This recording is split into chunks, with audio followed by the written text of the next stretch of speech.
Ça y est, vous l'avez voulu, Rap Plume est mort.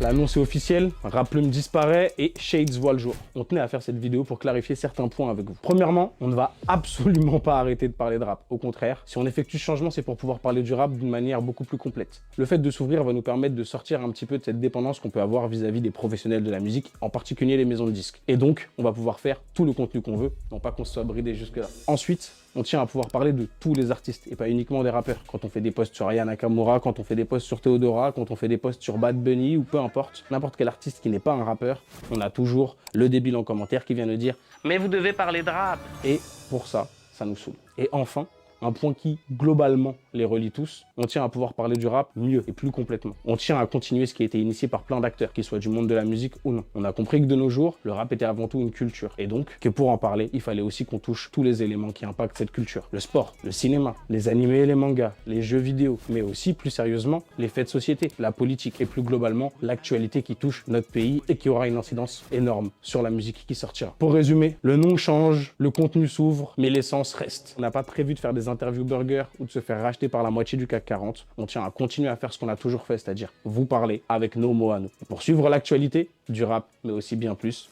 un seul nom, abonnez-vous à Shades.